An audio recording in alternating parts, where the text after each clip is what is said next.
Welcome to the Independent Artist Podcast, sponsored by the National Association of Independent Artists. Also sponsored by Zapplication. I'm Will Armstrong, and I'm a mixed media artist. I'm Douglas Sigworth, a glassblower. Join us as we explore the topics that affect the lives and livelihoods of art show artists.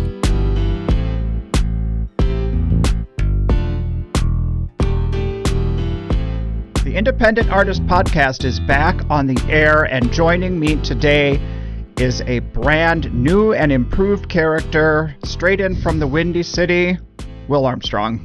I can't promise there's a new character, Douglas. I'm a little run down. I had my booster just the other day, and my COVID booster, and I've been having a fever for the last day and a half. Jesus, so, what did they just inject you right with a little Omicron with that booster? Well, they cut up a line for some reason, and I did that, and I wasn't sure if that was exactly how I was supposed to it, but the guy promised it was COVID vaccine boost, so I did that, and we'll see. I don't know. I'm feeling strong. You know, what you're alluding to is one of the funnier things that's happened to me because of the podcast. Somebody stopped by the booth, an artist that I'd never met before, to let me know two things, and one of them I have not told you yet, which I think you're going to get a kick out of. All right, I can't wait to hear that. Yeah, one of them was the fact that they don't like the character that I play on the podcast. They think I'm a little mean. Well, and, I'll have to edit that a little bit better, do a little bit better writing, give you some better scripts. My scripts are shit, Douglas. You always give me the mean parts. And the other one, which I thought I'd spring on you during the podcast, is they prefer it if you don't use so many curse words.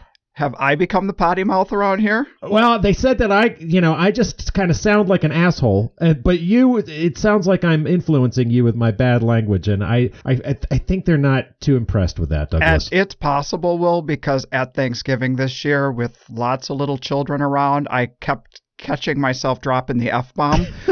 And I thought, man, this podcast thing is really affecting my use of vocabulary. Mm-hmm. I see it happening. You and I both have some expressions that I've seen cross-pollinating into our interviews too, which is kind of funny. So I noticed you dropping a couple of right-ons here with this Helen interview. I'm like, that's what I say. No, it's good. You're hearing yourself, right? Sometimes I do. Great talk with Helen this week coming up here on the pod. So yeah, I'm excited for everybody to hear that in a few minutes. Cool. Yeah, that was fun. It was a good talk. So yeah. Well, tell me all about One of a Kind. Tell us what happened, what it was like for you this week. The Optimus Prime variant that came on right before the show. Prime? Yeah, whatever the hell they call it. I don't know what You know what I call it? I call it Tell me. Omegon, because of Garrison Keillor, who I have come in contact with a few times here, being in the St. Paul area. Oh, have you really? Yeah, I've waited on him back in my fine dining server days. He was one of my regular customers. I knew that he preferred the Arctic char whenever it was on the menu. I was doing the River Art Show in Memphis when Garrison Keillor was in town doing the Lake Wobegon days. Oh, and cool. Yeah, Sue Abbott and her wife Jill Lynch were at the bar having a cocktail, and Garrison Keillor hit on Jill. So that was kind of cool. So a little brush with fame. Apparently he was being kind of a creep, but that if you know the history of Garrison Keillor now, it seems appropriate. It does seem appropriate. It was interesting and really rewarding to talk to all of the different artists that I had not met that are listening to the podcast. Awesome. So a shout out to those folks, and thanks for tuning in week to week, and it makes what we do pretty rewarding. Sometimes I feel like we do this in a box, but you start to reach out. I know, it's interesting because we are staring at each other through Zoom, and you're looking at me in my daughter's former bedroom, now turned podcast office, and this is no big production. This is just two artist guys sitting at the end of a microphone having a chat every couple of weeks. Absolutely. It's pretty cool to see the outreach. I heard from another artist who also was saying that they had a friend that were like, yeah, they think that Will's mean. So I got two Will is mean. Oh, they like me better. This kind of brings me to the next topic I wanted to talk about. She actually interrupted me while I was talking to some customers, and I was making a sale, and she came into my booth and said, I don't like the character that you play on the podcast. And I just, I had like 3 or 4 people. It was like 2 couples. One was buying and the other couple was with them. And I just said, well, I got news for you, honey. You're not going to like the real thing either. she kind of left with her tail between her legs, but my customers liked it. I think with both of us, it's a little bit of what you see, what you get, There's no put on. We wear it on our sleeve, my friend. So, yeah. But that does bring me to etiquette, art show etiquette. And if this never really has to be said, but for people out there, you never ever walk into somebody's booth while they're making a sale and say something else. Yeah. There are certain things like unwritten rules. Well, I'm writing it down right now. If you walk into my booth while I'm making a sale and interrupt something, you're really not going to like the character that I play. Yeah. But I enjoy hearing about people's thoughts on the podcast, and I enjoy people kind of interacting with it too. So if you have a question or something you want to ask Douglas or myself or have us talk about, please engage on Facebook at our Independent Artist Podcast page. Yeah. Okay, so I can tell you my experience of getting distracted at One of a Kind, and it's kind of a good thing, and I don't want it to sound ungrateful, but we were used once in their publicity. We were part of one of their marketing campaigns, and basically Sigworth Glass was on the shopping bags, in the elevators, on the billboards or whatever.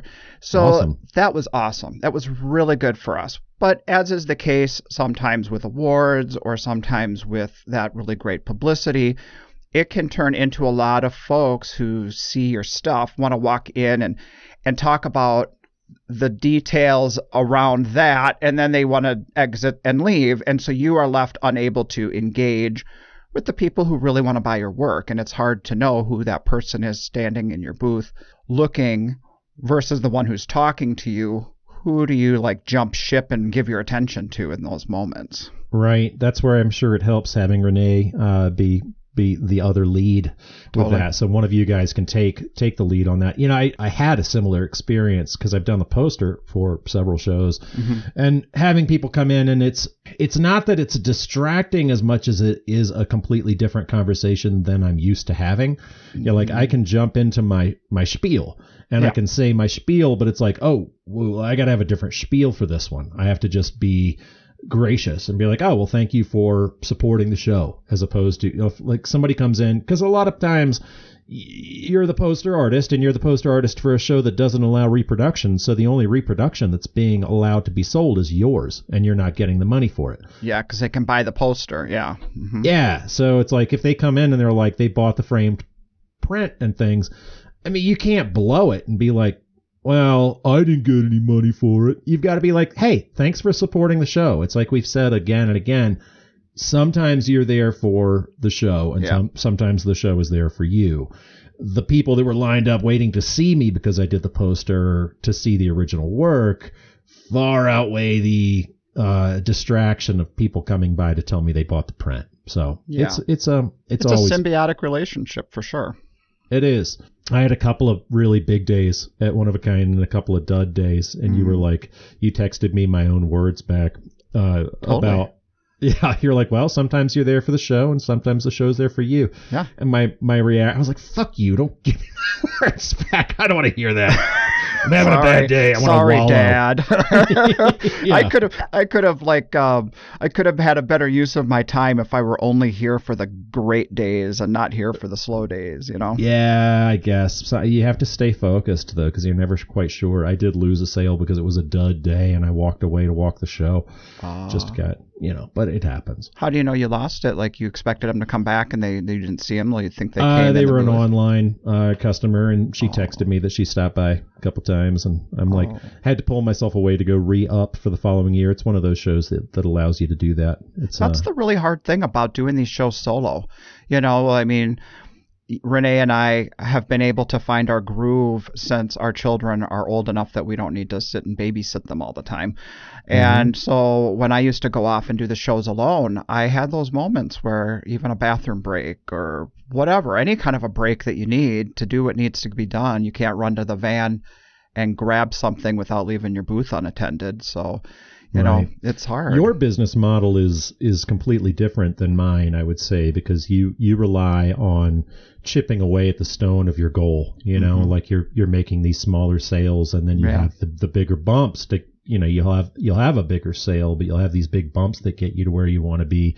Whereas I feel like people are going to be in my booth engaging for 5-10 minutes. So if I hit it drives my wife, the jeweler, crazy because, I remember setting up across the street in Des Moines from her, and I was next door to Anthony Hansen, and Anthony is he's just a beautiful guy. He's just such a cool, gentle soul. And I'm sitting there just really enjoying hanging out with him and talking. And we're sitting there just yucking it up, she said. And we're like, God, you guys you yuck it up, and then you walk into your booth and you make a big sale, and you walk back out on the street and you just yuck it up again for another hour or two. It's all about yucks. I mean, it's just a different model, Yeah. I'm not chipping away at the stone. I'm set up for a good show with just a few sales. So yeah. Yeah, I mean, we did over the years evolve into having collections in our booth, and we get those moments where we might have a $2,000 to $5,000 sale, which really turns things around. But yeah, I'd say a lot of the times it's a $500 at a time sale, and to some artists, even that seems, like a bigger chunk than just chipping away at, let's say, a $150 sale or a $200 sale to get to your end goal.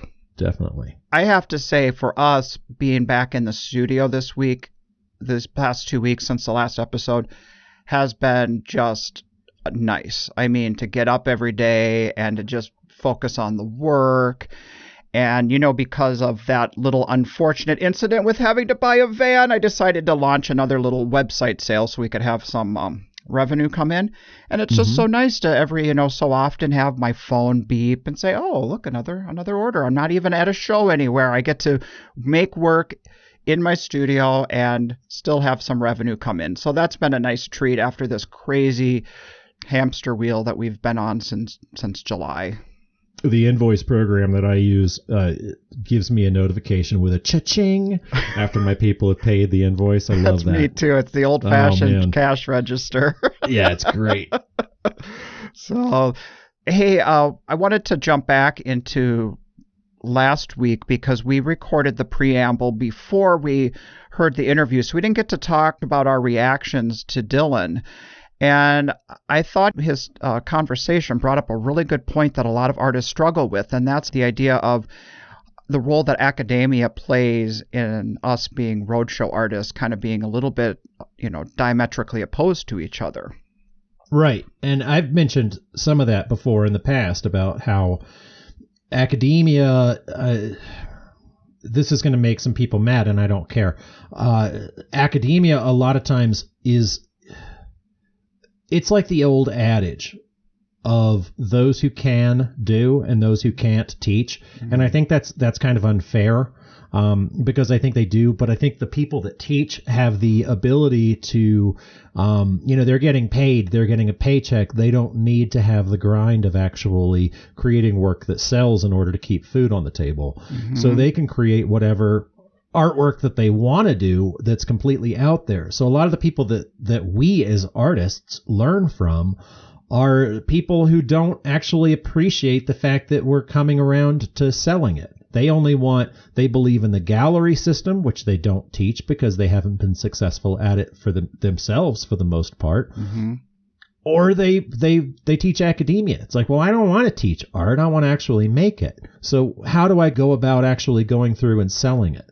So it's interesting. Yeah, conceptually, I mean, I get the bigger point that comes into it is when you start getting money and making a living involved in any kind of industry, it somehow seems to turn it. And it seems like the thing that we struggle with as artists is making the good work and then making the good work that sells. And so I really loved hearing about your topic about Art Fair Gold and what seems to work on the street for us. Yeah, I always look at it as a piece of pie. It's like, well, here's the work that I'm able to do, Mm-hmm. Here's the work that I can actually do. Within that same piece of pie is here's the work that I'm able to do that sells. Mm-hmm. And then within that piece of pie is here's the work that I'm able to do that sells that I enjoy creating, that inspires me. So I have to make sure that I'm inspired a lot of times, and then I have to or pretty much for my business, mm-hmm. I have to make sure that I'm inspired because people can smell the desperation or the if somebody, like if I just turned around, people out in the art show world do beautiful paintings of trees. Okay. Mm-hmm. They do. They base their entire business. Sometimes you'll see painters that paint trees. Yeah. And it's like, and that totally works for them. And you can feel the passion that they have for nature and what they're doing. If I tried to go in and paint a tree, you'd see how soulless and dead it was. Mm-hmm. It's like, well, yeah, I can paint a tree, but the fact that it doesn't exist within that piece of pie of what I'm inspired by right. and what I'm inspired by that actually sells. So right. And that what is reflected in your work from the inspiration that drives you is part of the marketability of it. So if it is soulless, it's just going to sit there and not connect with its end game buyer. Right. And I've definitely tried to do some things just to sell them. Mm-hmm. Yeah. And those are the pieces that sit around in my booth for a long time. Yeah. Or I don't even want to show. Yeah. Well, my experience with academia is with that point that Dylan is specifically, and you and Michael talked about at one point, wasn't so much in my training as a glass blower. I would say that, first of all, my teacher, I had a few different teachers along the way, but the one who was the bulk of my training, he's a roadshow artist, and he was, very giving of information about this kind of life as well. But where I've struggled was in theater. I felt like there was a lot of those highbrow talks of what's good, what's not good. And sometimes these conversations about what is important work or what is good work is all just so that the person who's speaking can feel good about what they're saying, or they've somehow assigned some sense of deeper meaning to it. And it's all external, and it doesn't really come from the artists themselves. It's all what's being kind of put upon them. Right. And if anything about being in that sort of a situation as a creator, I learned to have a thick skin and to not take this bigger, broader kind of talk being implied onto my work to like stop me from creating or to send me in a direction that doesn't feel authentic.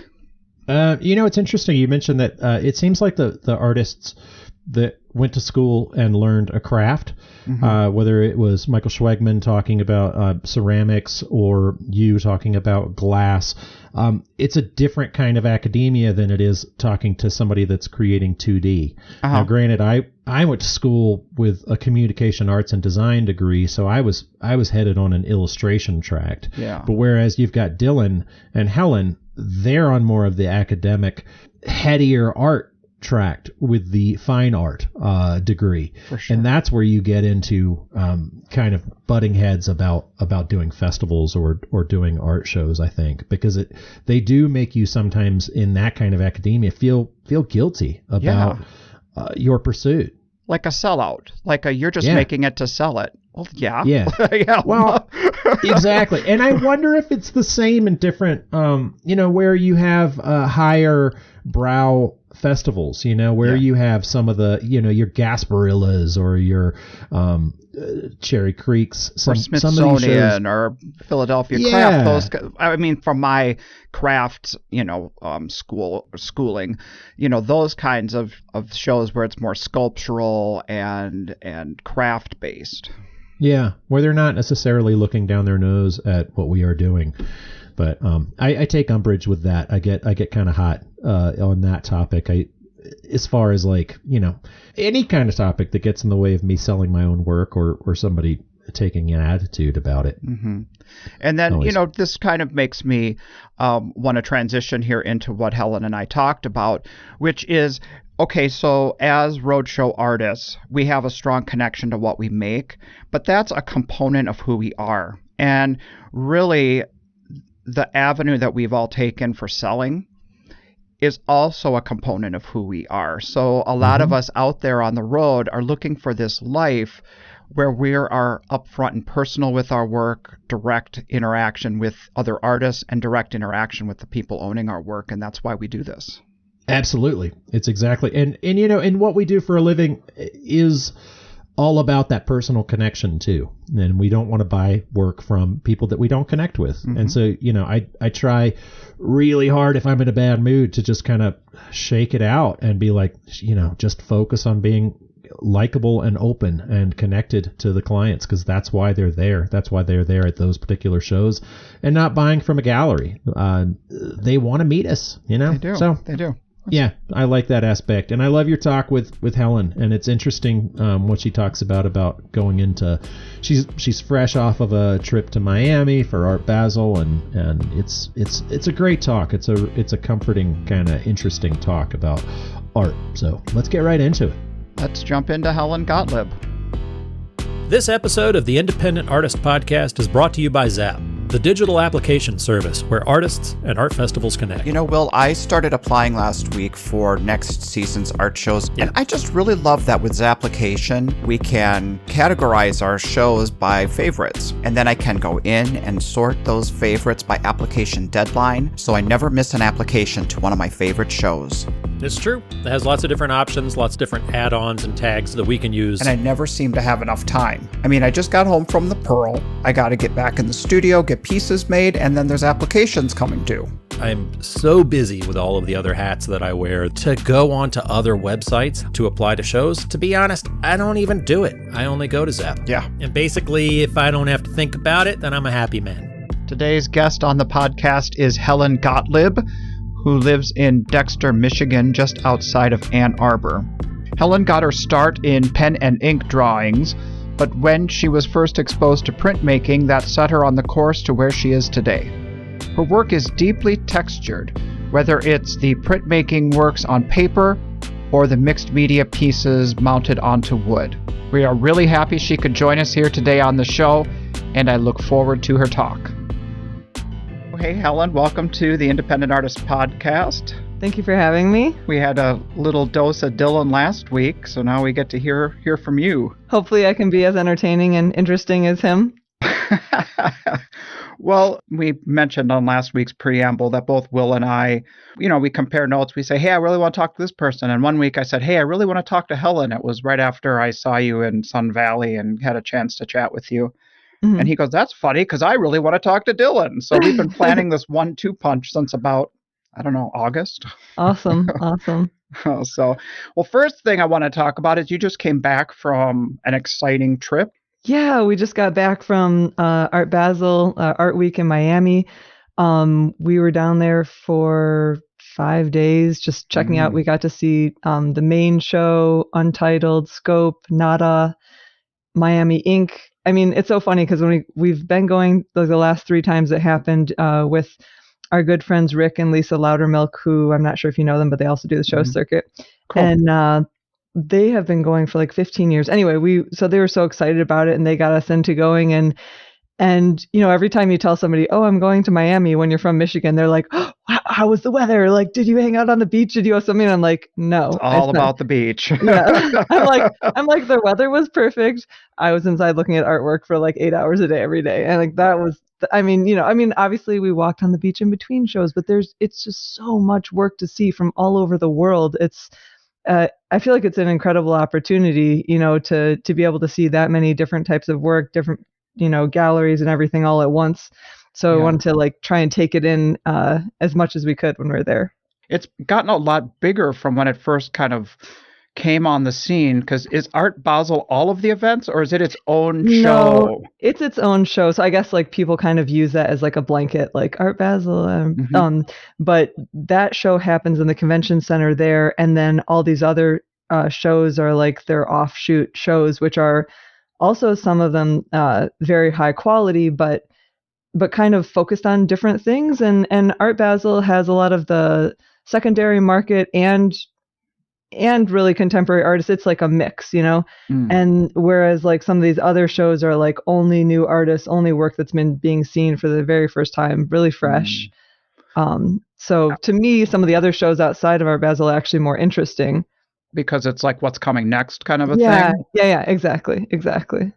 And are all of these shows basically like it's gallery representation artists? It is, but I'm going to say that there's definitely like some gray area. I feel like there's, sometimes I'll go in there and it's strictly supposed to be galleries only, but sometimes you'll see like a cooperative or a self-representing artist that has like made their maybe a gallery out of their last name. you know, like if I was Mm-hmm. like Gotlib Gallery or something like that. And like their work is the only one there. I would say for the most part, it's mostly galleries, you know, showing multiple artists, and every once in a while giving an artist a solo show. I know there are a lot of shows around the city during that time that are trying to profit off of the art buyers coming in to Miami that week. And some artists have signed up for shows representing themselves with high booth fees, and it's a big risk. So everyone should really look into this before they jump into just any show. Although maybe some artists have good experiences there, those shows felt really, to me, like the show organizers are like taking advantage of the artists. It didn't feel like you walk in there and it's just like you see artists and you can tell by the look on their face, they're like, please talk to me, you know, like I spent $10,000 on this booth or something. And it feels a little bit desperate in some of those other shows to me, Didn't because get quite the traffic flow.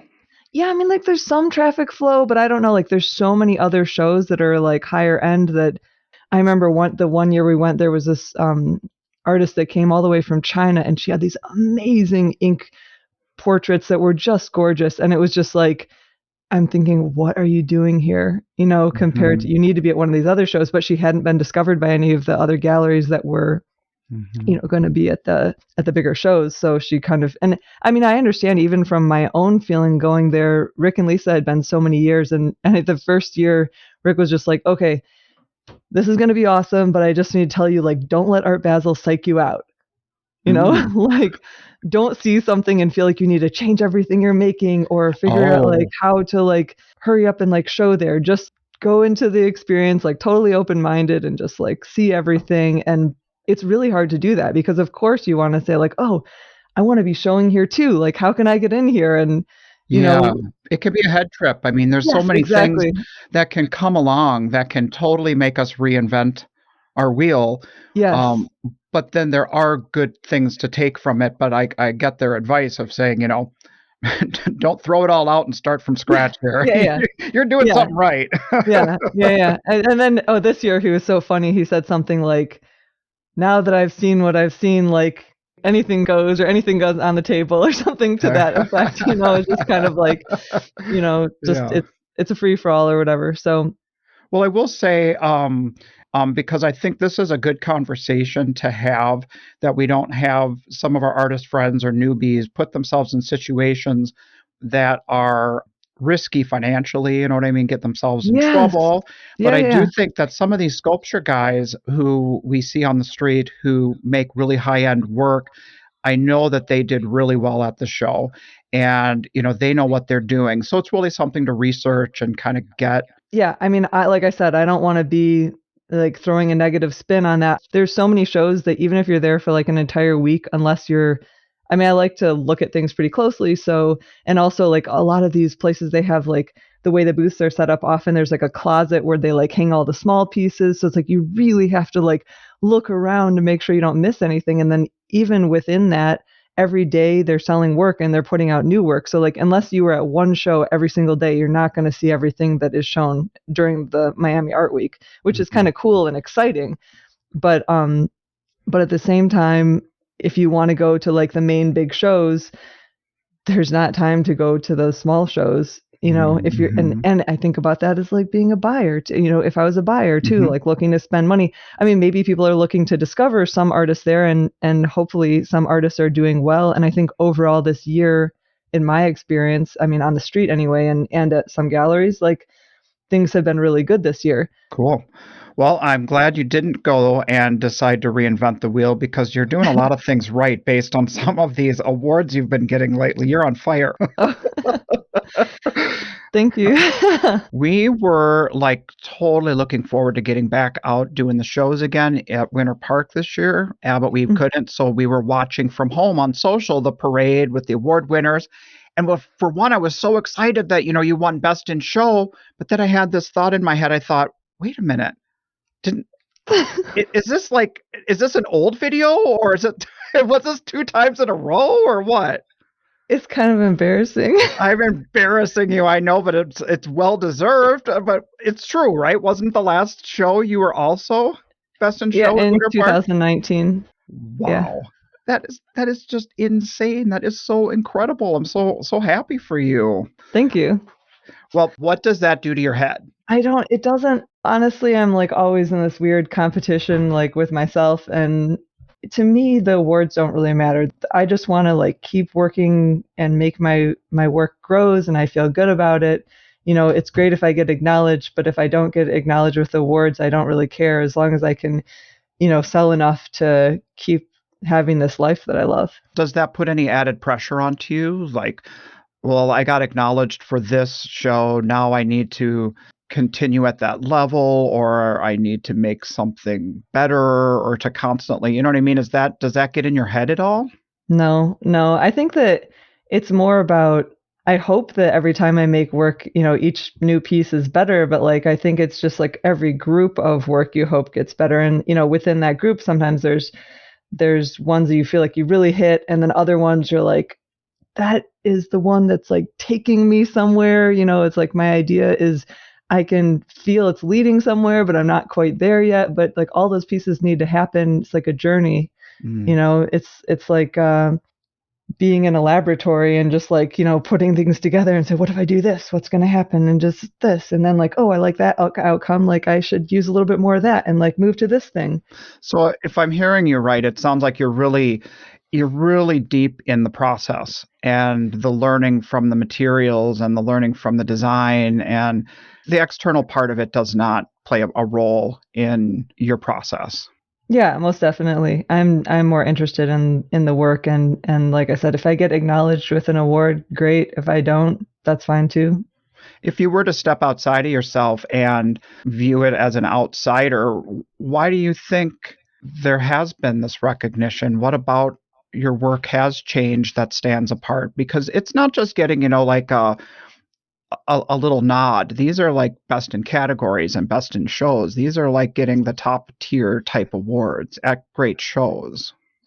I think some of it has to do with like, when you learn about artwork and you learn different techniques or process, a lot of people are like, I'm just doing painting, I'm just doing etching, I'm just doing silkscreen, I'm just doing, like, they just really stay like within this one little category or like even like in a section of a category. And what I'm trying to do with my more recent work is kind of turn it into this mixed media thing and say like, oh, I like this thing that painting does, and I like this thing that printmaking does, and I like this thing that carving does. And I think that maybe I'm getting acknowledged or because the work is a little bit different because I'm like putting all these different techniques together. Oh, there's an integration of different things to create a direction maybe that hasn't been seen. Yeah, and people get surprised. They're like, "Oh, is that 3D? Is that carved? Wait, how'd you do?" Like, because I think when people see 2D work, they just want to say like, "Oh, that's a painting," and then they like look close and then they get kind of confused because they're like, "Wait." Like in my booth, like most of the time, instead of even talking about what the artwork is about or what my inspiration is, a lot of time I just talk about technique because people don't know what they're looking at, which is fine. It's kind of good to just be able to engage with people and keep them interested and just like learn more about artwork in general. This is taking me back to the talk that I had with Amber earlier this year, where she said that people will walk by your booth and they will want to just kind of like sum up what you do in like a simple thought. Oh, that is just a this, or that's just, I'll use me as an example. If they walk by and they look at one of my vessels, they might say, oh, it's a vase, and then they can move on. But when there's something that goes a little deeper that makes them stop and say, this is different from just any other thing I've seen, that is kind of what our job is as a roadshow artist anyway, is to make the public stop. Yeah, I would just spend a lot of time thinking about how quickly people like walk through an art fair and then they just look at something and it's like they see it like within like a fraction of a second and they make their decision up about something without looking closely. And if you don't have something bold or something that like draws people in to see your work, it's like they can make up their mind about something like so, I don't know, so fast that, or like almost like maybe like they're looking for reasons to rule it out and just say, it's just this and I can keep walking. Yeah, that's a possibility. Yeah. For sure. And I think like also if you have like my work, even though like recently I've been working with scale, and I think with scale, there's something bold about scale, but I think like in general, my work is kind of more like quiet and calming, and I try and focus on things that are more subtle. And so I think that, when my work was smaller, it was easier for people to like not see it as much because you had to like get up on it close to like see all the details and see all these things. And if somebody isn't even willing to walk inside the booth sometimes, because they're like in conversation with the person they're walking with, or maybe they're just like, oh, I'm just gonna walk through this and rush through and see everything and like, see this whole show in an hour. And you're like, wait, there's 200 booths in here. You can't see everything in an hour, Yeah. Well, I will say that the point you make about your work definitely resonates with me, because just knowing of your work, being a printmaker, then when I came in your booth for the first time and saw your work in person, and I saw all the textural components of the carving into the wood, and then incorporating that with your printmaking, and you started telling me about the process, it was fascinating to think about. Typically, the sculptural component happens when you're building your plates, but then now you've incorporated that into the finished piece. Can you talk about that? Yeah, well, I think about so much like, when people come for studio visits, or like every once in a while when I'm at a gallery opening, the gallery will be like, hey, can you bring like a couple of your plates, your blocks, so people can see it and you can explain your process, and it's easier for them to understand when they have like a visual element. And so, and I always loved the way my wood blocks look. And I was just kind of like, why can't I just incorporate that into the piece and also have this like juxtaposition of like this carved texture along with a printed texture, even if it's not from the same block, but it kind of just like adds more depth and interest. And I'm really interested in process. And if that carving is in the piece, it also just helps tell a story about how something comes together. Yeah, so for people who might not know your work, let's talk a little bit about what we're describing. For years, I did works on paper, and they were always framed under glass. And that work was printmaking based and a lot of pen and ink and gouache drawings. And the newer work, it takes all those processes, and then what I do is I take the paper and paste these pieces onto birch panels that Dylan builds for me. And I'm like, yeah, I can't do everything, guys. But yeah, so anyway, I paste the work onto the panels and then roll those down. It's actually on these big pieces. It's kind of like, it's a process where we really need two people, because the gloss mediums that we use to paste things down dries so fast that it's kind of like he'll be painting glue on one side, I'll be painting glue on the other, put it down, and like one of us is rolling and one of us is like wiping off the excess paste, and then it's like on to the next one, and then there's a day of drying for once all those pieces are pasted down.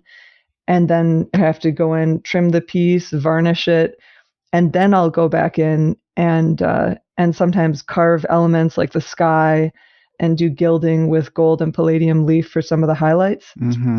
In general, a lot of printmaking, you can only work as large as your press is. So you're limited by the size of the press. And my press, I can print something about 2 by 3 feet at the most. Okay. But I was thinking like, oh, I want to make these big pieces. Like, I have an idea for a piece that's like 8 feet by 5.5 feet. Like, how am I going to make that? And for a while, I was just obsessed with getting a giant press. I'm like, how can I get a giant press? And like, Right. Is there enough room in the studio? This and that. And then I was just like, physically, like inking a plate that big is not fun. And it's like, it also takes multiple people. And I was just thinking like, wait, why do I need a bigger press? Why can't I just do this in sections? So I just started basically getting like 4 by 8 sheets of plywood and then cutting them into the max size or almost the max size that I can print on my press, and starting my process from there. And so my individual plates are all like, 2 by 3 feet. So do you build those plates, kind of putting them together in a big puzzle, and then you make your design onto the sections?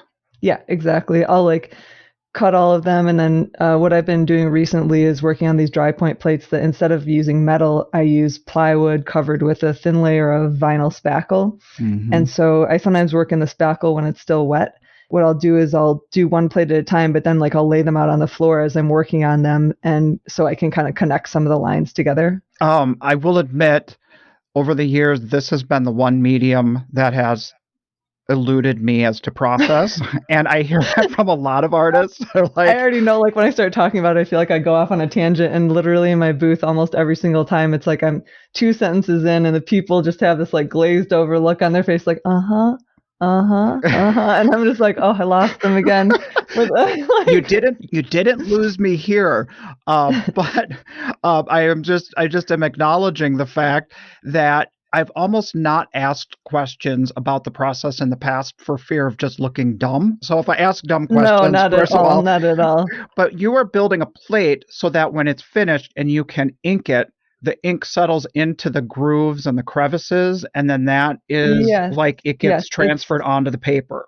Yeah, so instead of being a relief, well, here's the thing, like, so sometimes for my colors and textures in the background, I will use woodblock to do relief print off of different types of like oak or luan to get that grain pattern in the background.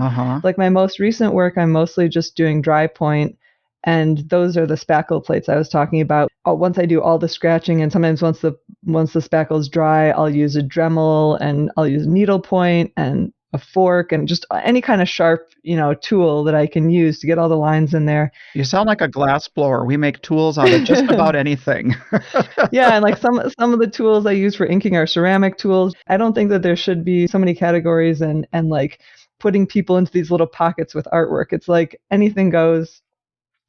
Just use what you can to make what you want to express. Yeah. And so once I get all the lines in the plate that I want, I seal those with a mixture of polyurethane and water. So there's a barrier and I can clean the plates. But so I let the polyurethane dry, and then I take basically like a tiny squeegee that's a ceramic tool and just like put ink into all of the little grooves that have been scratched away. Okay. So the ink goes down into the grooves, and then I'll take a cheesecloth or a tarlatan and wipe off the excess ink that's on the surface. Mm-hmm. So I'm only getting the ink. I only want the ink to be in the carved areas. And so once that is all cleaned up, as much of the plate tone I want is off, then I can I take a piece of paper, soak it in water for about 20 minutes so the fibers loosen up, and then I'll take that out of the water, put it in between 2 towels and kind of like get all the excess water off, and then put that on top of my plate and roll it through a press to get the impression. And now because the paper has been soaked, those fibers loosen up and they can go from the pressure of the press more into the inked areas and pull out all the ink. And then you get this 3-dimensionality, which is really cool about dry point and intaglio printing and etching that you don't get with pen and ink, for example. Like I always loved doing pen and ink when I was growing up. That was just like my thing. Like I love detail. And that's how you got your start. I mean, that's what you went into college, and you were kind of in that direction. Most definitely. But I was kind of like really obsessed with, super any detailed work was like really impressed me back then. And then printmaking just added this like life to that line that I never knew that, was possible before I started taking those classes. How so? Like the depth, you can have different like thicknesses and amount of ink that reservoir will hold, sort of deal? Yes, okay. Exactly. So like it literally is 3-dimensional when you look at a print. Even if the lines are etching and they're like really shallow, there's still a little bit of ink popping up off the page. Whereas like with pen and ink, the ink gets more absorbed into the paper, so it's flat. When you make these plates, and you're able to create, additions, you're able to make multiples from these plates. When you hold up a piece side by side after you've done another print, are there subtle changes between them, or are they mirror copies of each other? No, most definitely. There's subtle changes in between them because it's not like you're pressing a button on a computer and it's printing out the same exact thing. Yes, you're working from the same plate, and you want to, like if you were trying to do an exact addition, of course, the goal is to make them as similar as possible.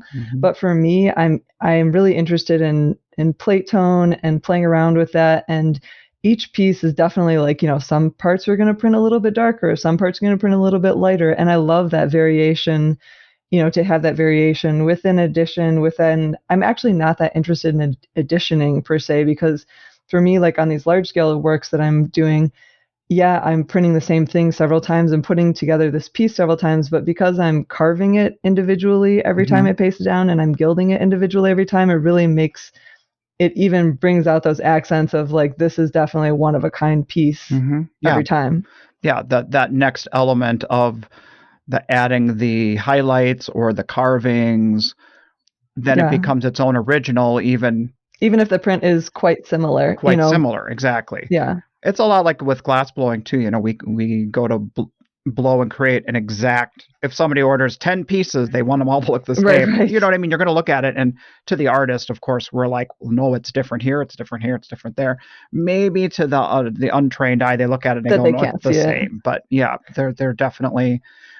That is the draw to handmade, one of a kind, original type work. Really. Of course. And I try and explain that to people. Sometimes I'll even, they come in my booth, they see a piece, like an unframed piece that's not one of these carved pieces, but it's printed, with like wood block and dry point printing. And then they're like, oh, so like, where's the original? And that is a problem that printmakers have to explain over and over and over again, because people don't understand. If you say print, it's like they automatically think it's like a reproduction and not an original thing.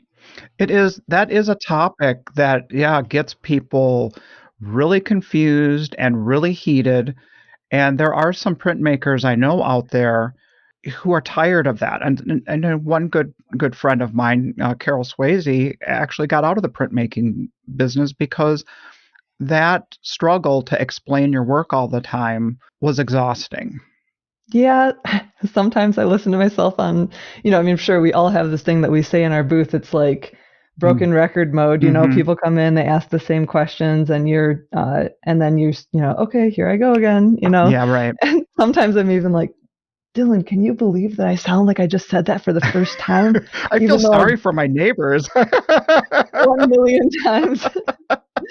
It's like, I'm like, all right, just like, whatever. I mean, I think you have to have a, even selling anything at these shows, it's like you have to be able to just be willing to do that because it's part of it, and just because you've explained yourself to one person doesn't mean the next person coming along has any idea what you're about and what your work is about. That's a good point. And we need to put that irritation aside, or that struggle of the selling our work, the representing our work aside, so that we can, because you're right, that person shouldn't pay the price for the 100 people who came in before and asked the same question. Right. We should just honestly, I mean, my personal opinion is we should just be happy that they're there, Right. And asking. Yeah, and exactly, and asking and curious, and just try and engage as many people as possible. Yeah. To our individual work that we're making. Well, back to your pen and ink kind of start. I had heard or read about you that your first work as an artist or getting started in school, you were going in the direction of scientific illustration. Can you talk about that? Yeah, I was young when I started college, and I remember my high school art teacher, I always liked to do these like detailed drawings, and they were like, you should go into scientific illustration. So of course, as like a 16-year-old, you're like, they know what they're talking about. Right. That's what I should do. So, I started college when I was like, a couple months after I turned 17. Oh. And I was just like, well, I obviously need to sign up for scientific illustration because like somebody told me I was good at it. Yeah, before somebody mentioned it to me, I had no idea, but I did find it interesting because, it's focused on nature, and that's the thing that I am inspired by and that I like a lot. So it was cool. We were drawing skulls and insects and all that, and I was into it, and I learned all these, cool techniques, like, different pen and ink techniques and carbon dust and, things that I probably wouldn't have necessarily focused on so much before. But then I also, at the same time, I was got introduced. I was taking sculpture classes, and I was introduced to printmaking actually from Dylan, because we were in a sculpture class together, and we needed to photograph our work for slides for that class or something. And he was like, oh, the printmaking studio has like a really cool lighting system or something. And I went up there with him, and I'd never been in there before and had no idea what printmaking was, aside from making like potato stamps when I was a kid or something. I really had no idea, And then I think the next semester I really wanted to take a figure drawing class, and it was like all filled up by upperclassmen. And the only thing that was still available in my schedule, time slot or whatever, was printmaking. And I was just like, guess I'll take that. Like, it's kind of annoying. I really want to do figure drawing, but I guess I'll take printmaking. This will be the thing to pass the time to get me to what I really want to do. Yeah, I truly felt that. And then, man, that first week I got so into it because I was like, I remember the professor just gave us this little like 6x9-inch zinc plate and explained to us, okay, you're going to put asphaltum on here, which is a resist. You just take this needle point and scratch out the resist where you want your image to be. And I started doing this drawing of bumblebees on there. Okay. And I got so into it. It was like for a week, I just like tried to like skip all my other classes so I could like focus on making this piece. Because I was just like, wait, you mean I can basically make a pen and ink drawing and then I can make as many prints of it as I want. And I can keep one for myself and I could sell it. Like something about it just like, I was like, this all makes a lot of sense. The heavens opened up and you were like down the rabbit hole. I was. And I didn't care about anything else after that. I was like, what were those other classes I wanted to take? Right. Like, oh my God. Well, so this strong kind of like this start with nature and science, that seems kind of like it also is the source of what you like to represent in your body of work. I mean, yeah, it's also just what I like to do in life. So I think that is what comes out because, I live in the woods and I love to go walking in the woods and just see all the like subtle changes in nature. When I'm out there, when you're in a place where you can spend like maybe an hour every single day, like being outside in that same place, you just start noticing all these like little nuances and things that you might not necessarily see otherwise. And all that stuff is really fascinating to me. So capturing some of that feeling and putting it into my work is what I try and do. Cool. So I had also read about you that you like to capture your work from a live setting. You don't like to take photos of the work and then create the artwork from the photo, or am I misreading? I think something? That was like more, no, I think that was more true. I have like several different artist statements on my website, but I think that was more true like when I did figure drawing. I never wanted to draw from like a photo of a person because it's just, when you see something like in the round and drawing something that is right in front of you is so much. I just feel like you can capture something that you can't when you are taking a photo and everything gets flattened out and you can't like look around and see what to do. I think that was very true with my figure drawing and all my botanical work. I do draw from life. Okay. Or like the majority of it. Every once in a while with like the bigger plants, I may take some sketches and then I also might like do a bunch of photographs. And with the landscapes, I do work a lot from, like little cell phone shots and stuff to get me started. And then I will go back in and kind of, when I do use a photograph, I'll use it just for like a real gestural start to the piece. Okay. And then I just kind of make the rest up from memory. It becomes the skeleton and then. Yes. And then the whole filling in of the detail is an evolution of your creation as you're going. Yeah. Exactly. I think like with the really up close detailed botanical work, it's just so much easier when you have the actual thing in front of you to capture all those little details. The conversation we had in Sun Valley that really struck me was I think of when Renee and I work with glass, it's such a reactive medium. You blow into it and it immediately starts to change. And the idea of where you wanted to go with it has to shift and we have to move with it. And so I think of what we do as like, I always thought of it as being that's a unique quality. But then you were describing your work and talking about how after you have pasted your papered prints onto the boards and then you start taking away the wood and carving into it to create your piece, that you described that same process.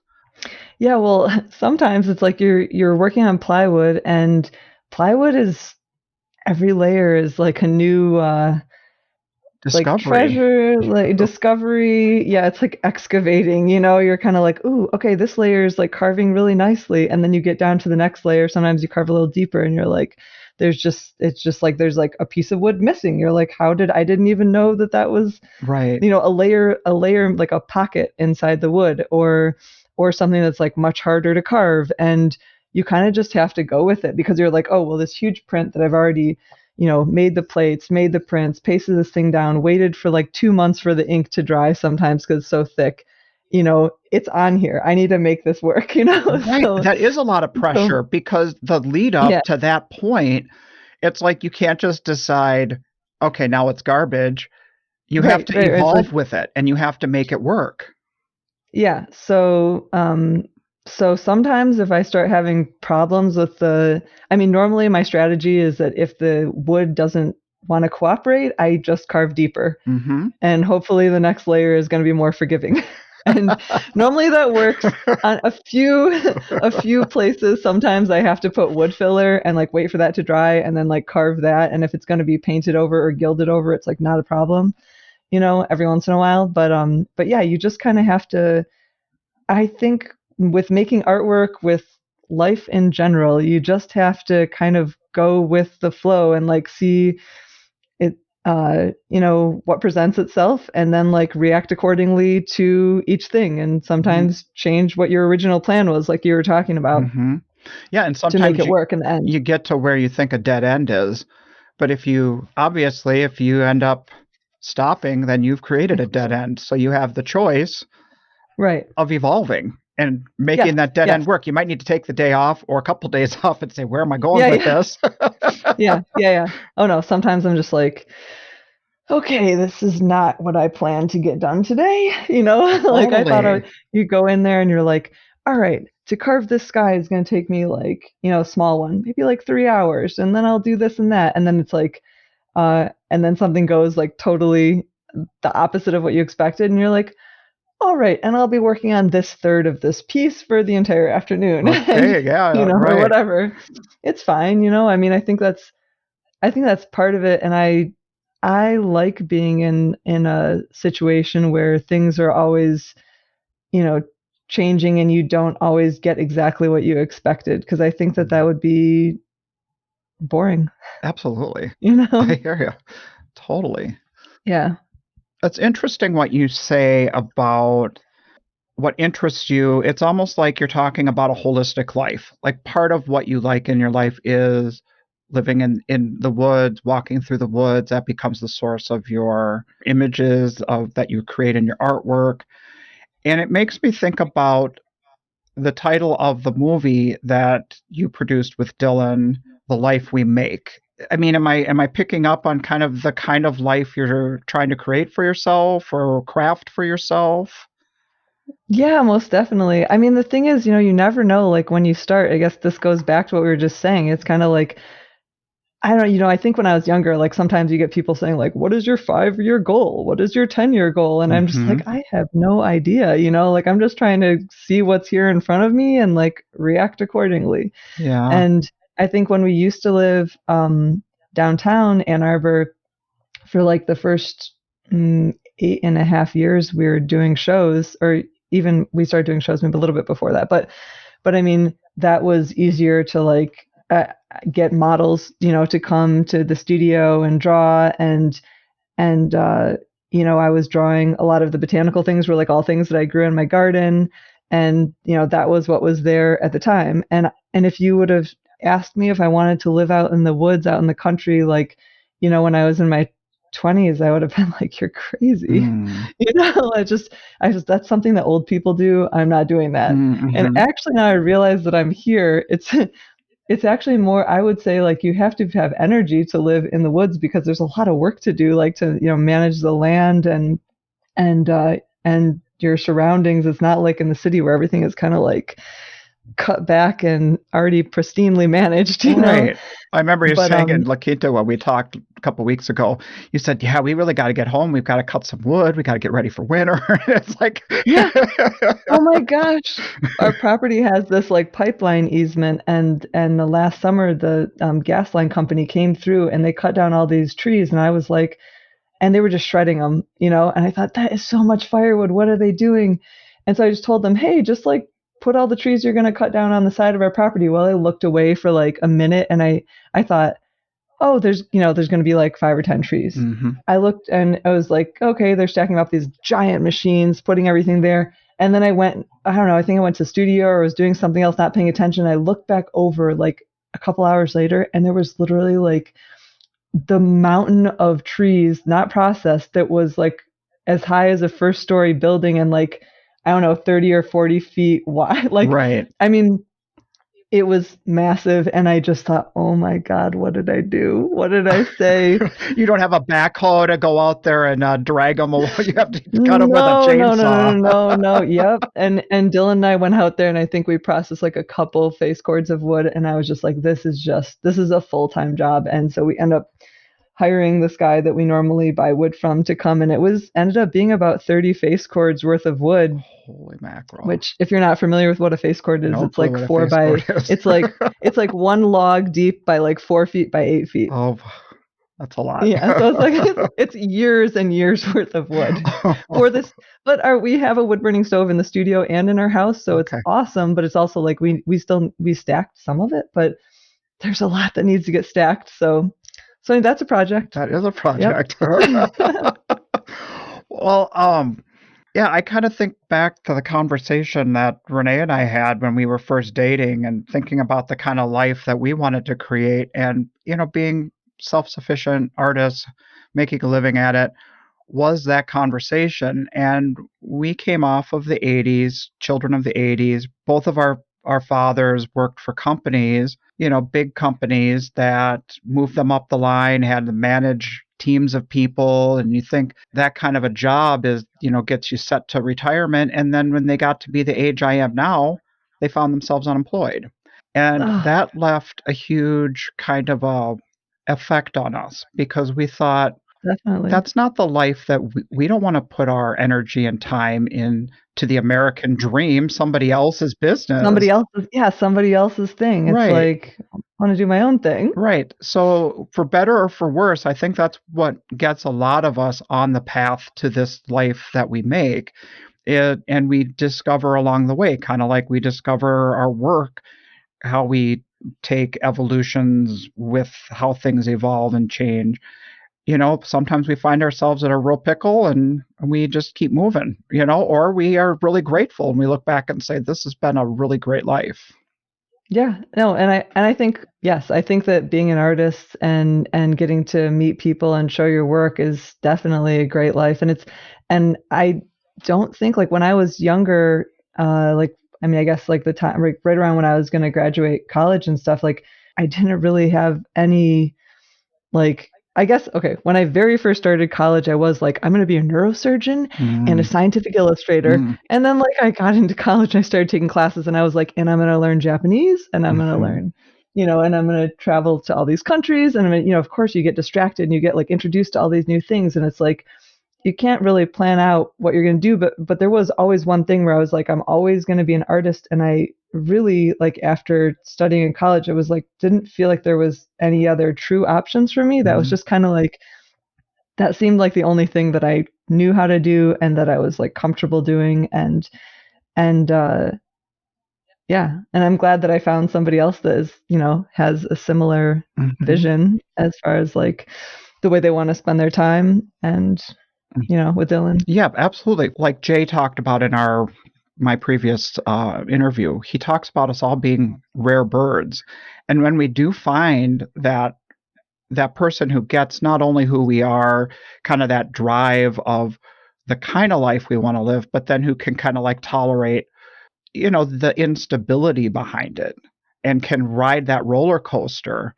I think that's the thing that we all as artists, when we go to these shows and we all descend on a city for the weekend and we form these bonds and connections, it's like we are these people who you can't like turn to our neighbor. Well, you can because you don't have neighbors, but you don't look next door to your neighbor and you don't find that in the little cul-de-sac some of us might live in or whatever. They don't get it.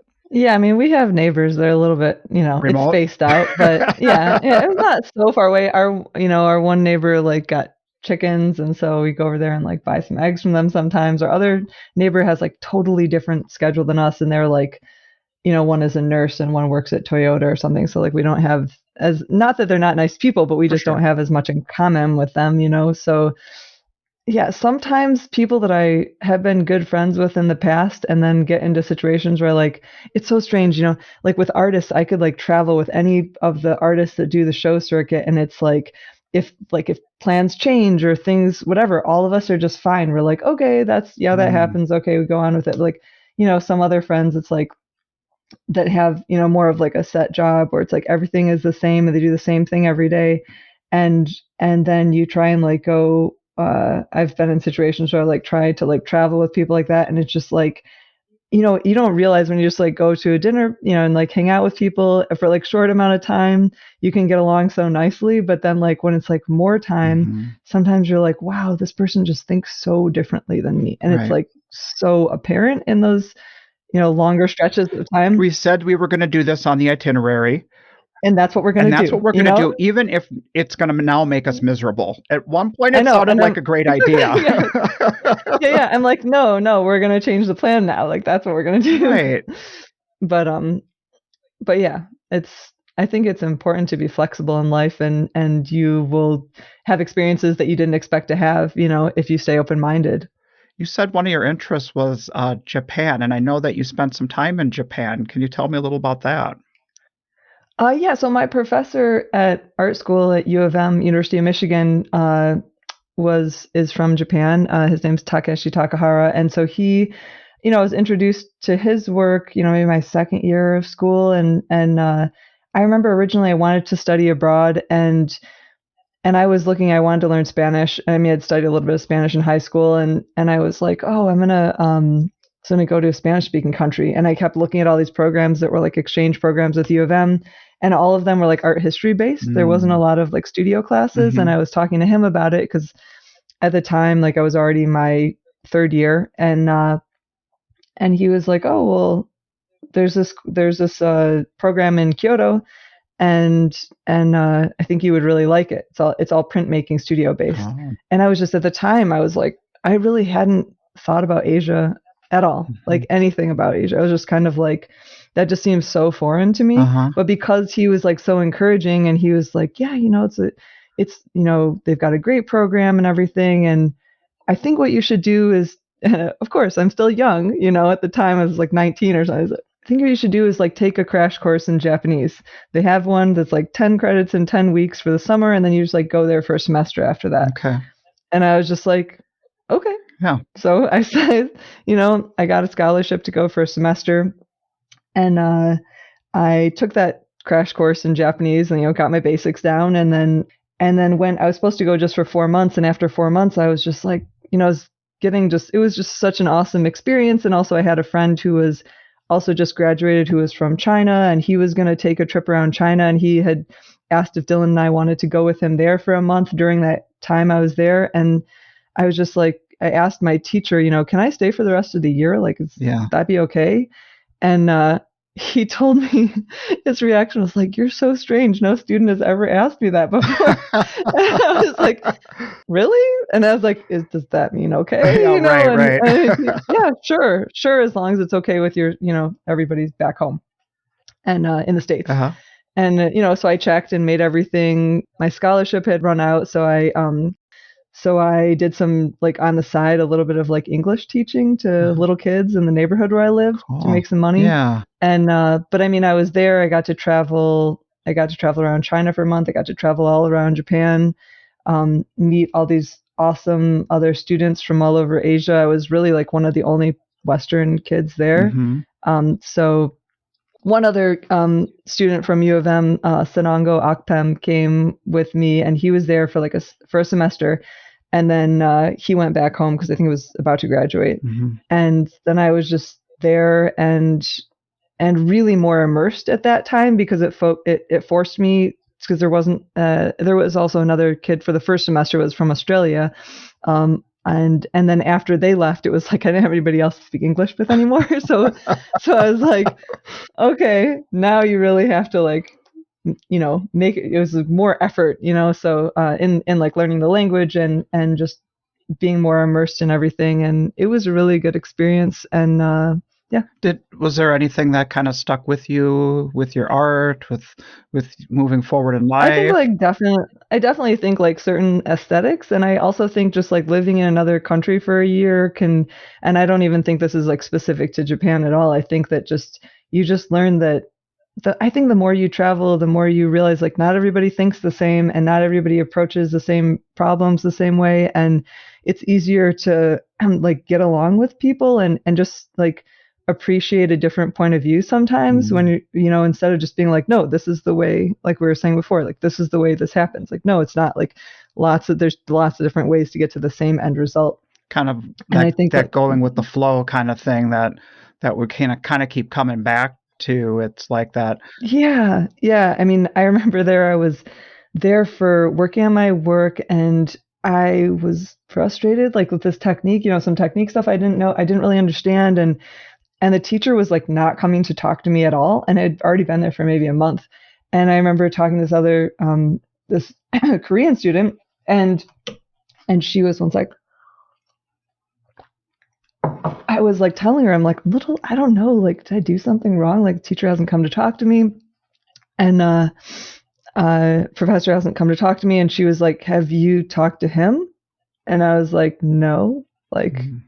And she's like, well, that's not the way it works here. Like, you need to go to the professor, Right. They're not going to come seek you out. That's the cultural thing. Yeah. And I just didn't, I was completely oblivious. So, then I went and talked to him. And then it was like, after that, we had like a great, like rapport. Rapport. Yes. But it was definitely the beginning. It was just kind of like, that's just, it's like literally the opposite of what I was used to. I was used to being in these classes where the teacher would like come around, look what everybody's doing, comment on it. Mm-hmm. And, and I think that was just like the first thing that was like eye-opening to me, Cool. Well, to kind of wrap up and to transition into next episode, where Dylan has already sat down and talked with Will all about the film, I wanted to have the opportunity for you to talk a little bit about it.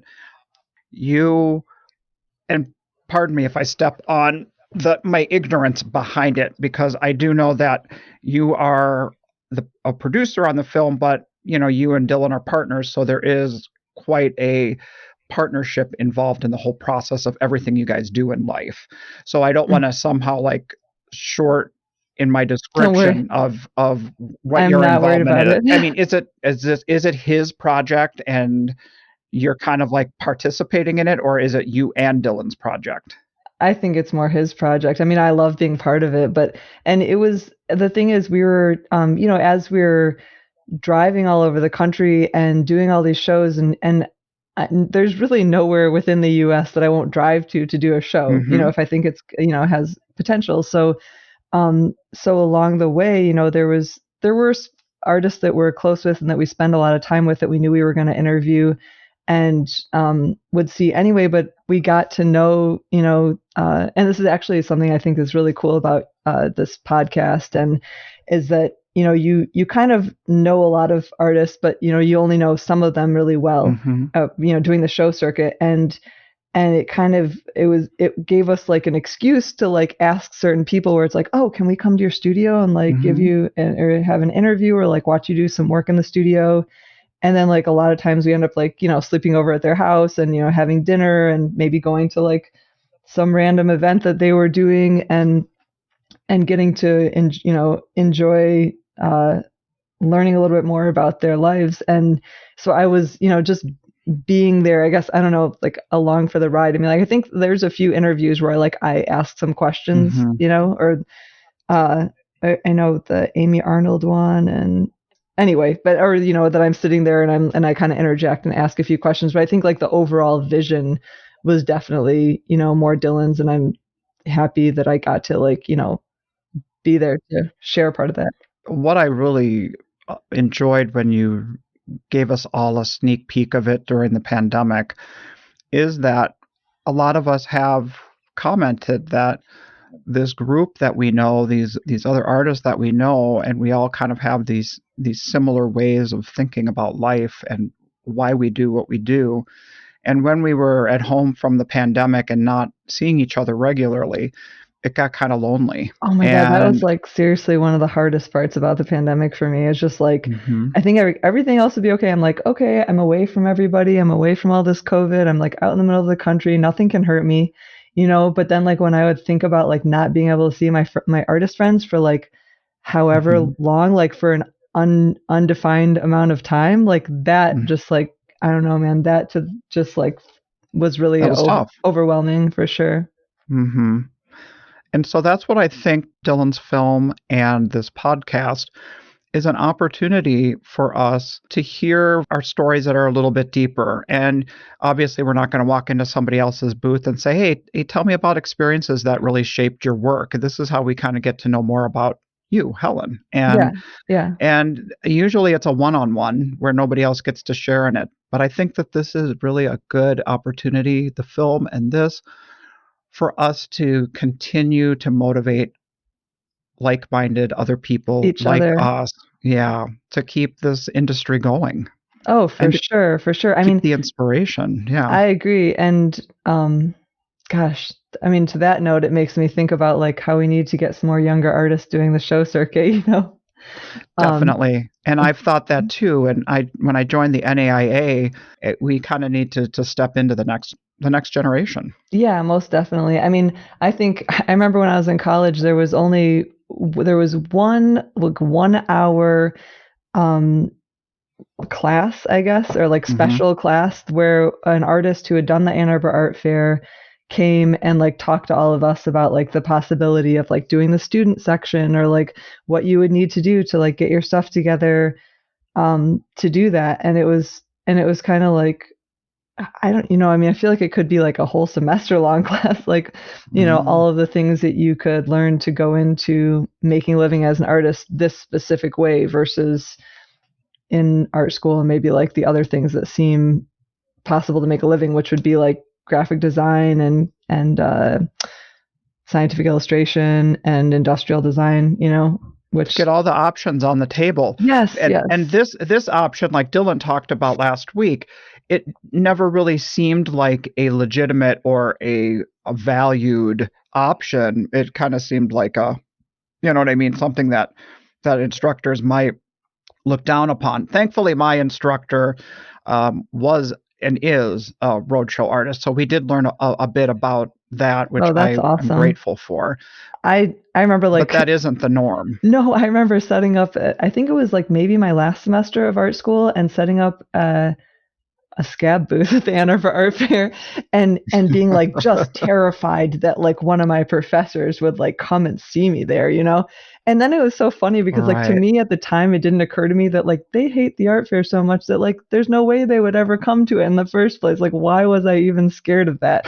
Like because they wanted to come police it and chase any of their students or shame them. They don't care, man. But you know what? I think I had a little bit of a different experience because I grew up in Ann Arbor. And so I grew up like going to the art fair as a little kid all the time, every year. And I thought it was super cool. And I was always like, man, one day, like maybe I can have my own booth at the art fair.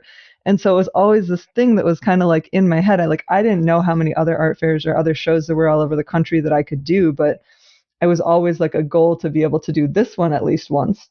And then like when Dylan and I were graduating art school and we were like, well, why don't we just like do this for a summer? Like we could just like, like travel, like when, I don't know, we have to like, we found out that there were some other shows like relatively close by and we're like, well, we could do that. And then it was like, hey, wait a minute, like, because we didn't know what we were going to do for jobs, like full-time jobs after we graduated. We're like, maybe we could just keep doing this. Like, it seems to be, working. And I mean, and that was a time where I was like, had my little student etchings that I was selling for like $45. And I thought, oh man, people are buying a lot of these at $45. Like maybe I should raise the price to $65 and see what happens,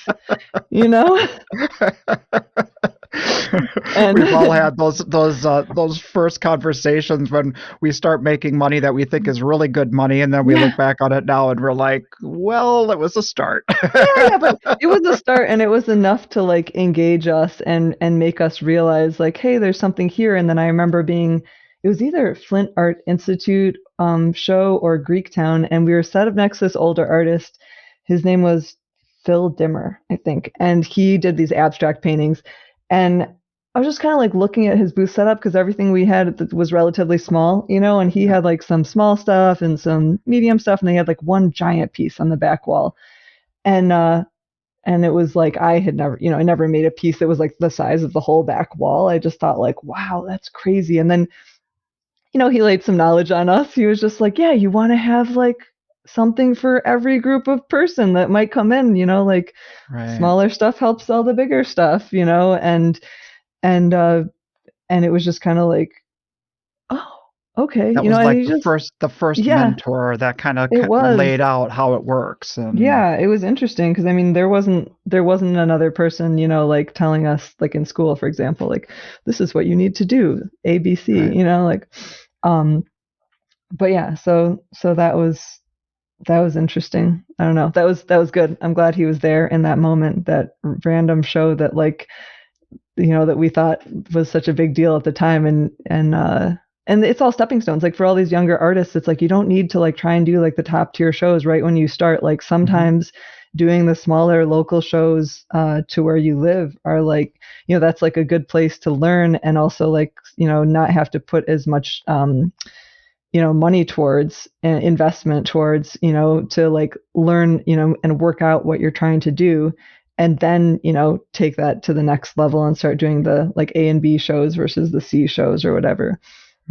Yeah, this is definitely the opportunity where we are learning from each other, just having these conversations, and they're like, oh, I could do it this way, because there's lots of different ways that you could maneuver a career out of this roadshow business. Oh yeah, yeah, and I think it's okay to like have, I do think it's hard to like if you have another job and you're trying to do the art fairs, and doing both of those, it seems like hard to hold on to doing two different things at the same time for very long. Like when I first started, For sure. Yeah. Sorry, I'm like a little bit of tangent, but no, but it's for sure what you're saying on that. Yeah, what I was going to say is like when I first graduated and I didn't know like even how I would pay a booth fee, I had donated a few pieces to the Performance Network in Ann Arbor because they were having a fundraiser. And then I went to this fundraiser, and normally like now I don't like it when people ask me like, will you donate a piece? It's like, I'd rather just donate money to a place. Like I don't, I don't like to give away my work, but anyway, back to this, I'm there and they're having this function, and my sister, who was a photographer at the time, came with me, and we were like looking at all the people around. We're like, oh, we don't really know anybody here. Let's like go sit in that back corner of this restaurant where the fundraiser was. And I sat down next to this woman who was an artist, totally randomly, and then her husband owned this company called the Orthopedic Network News. And I had made my little business card. I was like, okay, I'm graduating. I need to like see how I can get a job. I need to have a business card, And my business card said, fine art, scientific illustration, printmaking. So I handed him the card, and because we were just talking, what do you do, this and that. He said, can you draw a hip implant? I was like, I can draw anything, Right. Doesn't matter what it is. And so anyway, like the next Monday, I like went for an interview and got a job specializing actually in drawing spinal implants for 3 years. And I did that alongside doing art fairs, just to make money to pay my booth fees, and also have money to like go to a residency out in California for a little while when I didn't do shows for like 7 months. There's a bit of juggling, in the beginning of this that you sometimes have to be willing to do to get to where you're to your goal. But it's worth it. To where there's a revenue stream at some point, definitely. I worked in hospitality for years, fine dining restaurants, and ultimately was managing one of them. And I remember saying to my general manager, okay, well, I'm going to go. My shifts were managing the weekend dining room. And I'm like, okay, well, I'm gonna trade my dining room shifts where I will do the weekday ones for this other manager, and I'm gonna do the shows. I'm gonna drive home on Sunday night. I'm gonna be there Monday morning, and I'm gonna manage the nights from like Monday through Thursday. And then I'm gonna go do another one. He looked at me and he goes, "Are you kidding me?" He goes, have you ever gone on a vacation and like, You're like, what's that word mean? and you've like driven home and then you're like ready just to like work a shift, and you're going to do this regularly? He's like, this isn't going to work. And I'm like, you're right, it isn't going to work. And the next day I come back and I submit my 2 weeks notice. Oh, yeah. And he was thinking he was talking me out of doing the art business. You're like, no. That's the end goal here, buddy. He was completely shocked. They thought I was dabbling in this, but nope, that was like, you're right.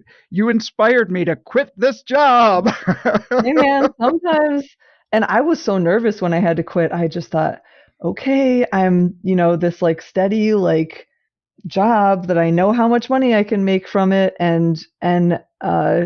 But I mean, the shows had started being good enough that I didn't think I needed it.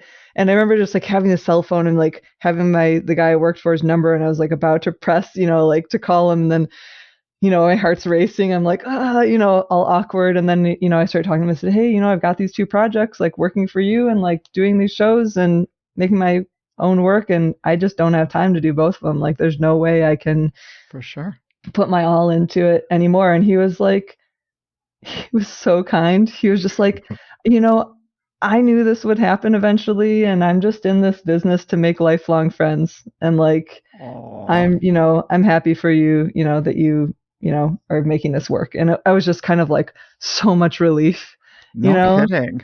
And look that's what we are in the business of doing, making lifelong friends, making our work and forming these connections. So yeah, that was a real good transition into. It really was. And just, the friendships and the artist community and family, it's just, I don't know, it's something really special. I don't really know exactly how to put it into words, but I feel really strongly about it and appreciate it so much, and really glad to be part of it.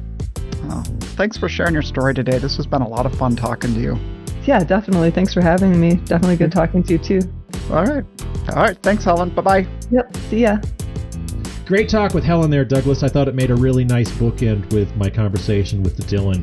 And, you talked to her and she got a little embarrassed, but it was so deserved, those awards that she's won, because, a lot of us went into COVID and became kind of crippled in the studio and we couldn't create.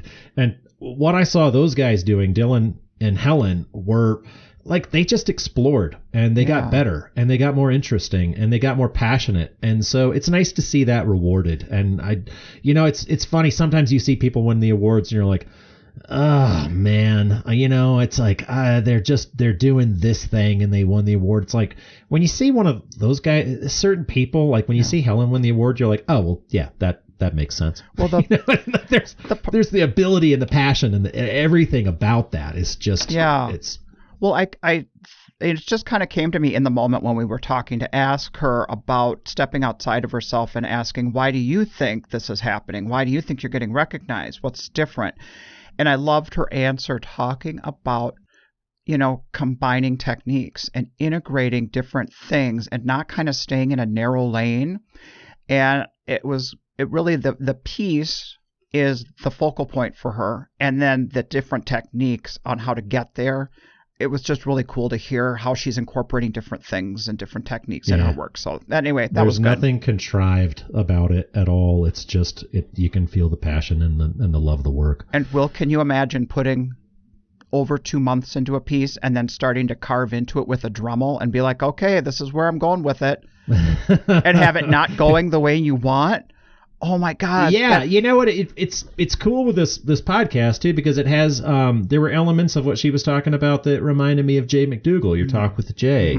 Or he was talking about letting the wood dictate the way the end piece comes when he starts carving into the wood, and it was similar with the layers of the plywood and and the way the leaf was going to attach, and it was a great talk. Yeah, and the other thing that I hit the stop recording button, and Helen and I were just having a little chat as we ended our conversation, and she dropped a little kind of bit of gold that I wanted to share here. We had this conversation, about the life we make. And this would be a good kind of a lead into next week, because the second half of your interview with Dylan is all about the film that they worked on together. And the life that we make is why we're all in this business. And the thing that she said was, for any of us roadshow artists, being in a traditional job where we show up every day and do the same thing every day for the rest of our lives seems like a terrifying thought. And yet we go to our neighbors and we talk to somebody who we live down the street from. And for them, the instability of knowing when our next big sale is going to come, if it's going to come this weekend or whatever, that's terrifying to them. So we all choose the life that we make. Definitely. We choose the life that we're comfortable with. I've talked to a number of different artists over the past few months that have had to get jobs during COVID, and just hats off to them for, just doing what they have to do to keep whatever wheels on that they do. And I want to talk to some... The switching gears kind of thing. Yeah, switching gears, and there's a certain comfort in, we've all had jobs. I used to work at a frame shop, and I loved the guys that I worked with, and I made some really close friends there. And sometimes I miss the absolute shut off that it takes. When you walk away from a job at 5 o'clock and you're just like, I don't have to think about that. Like, there's no anxiety to it at all. You're just, putting in the numbers. Right. So, sometimes there's a benefit to that too. So yeah, I don't know. Whatever it takes to keep you going is what you have to do, and that's what I like about this business. Yeah. Well, a little bit of business about next week. We have the second half of your talk with Dylan about the film, but we're going to dedicate the whole preamble next week. We invited a guest, Ben Fry is going to be joining us, the chair of the NAIA, and he's going to talk with the two of us about the results of the survey that was taken, and we're going to kind of unpack what we think it all means, the three of us. So we're going to nerd out on some numbers. Nerd out on numbers, yeah. With Ben, that'll be fun. It'll be a challenge to keep him in that preamble 20 to 30 minute goal. He likes to talk. He lights up when he starts talking about those facts and figures and the Google charts. And he's one of my favorite people. I can't wait to talk to him. Yeah. So anyway, and one other quick little bit of business. We want to send out a thank you to a friend of the podcast, Samantha Freeman, for your contribution to the pod. We really appreciate that. Thank you so much. That's great. Thank you so much for your support, and thank you to all the others who have chimed in and lended a word of encouragement at the shows that we've been to, or send us a private message. We appreciate all of those things. Catch you next time, guys. Thanks for listening. This podcast is brought to you by the National Association of Independent Artists. The website is naiaartists.org. Also sponsored by Zapplication. That's zapplication.org. And while you're at it, check out Will's website at willarmstrongart.com and my website at sigwithglass.com. Be sure to subscribe to this podcast to be notified when we release new episodes.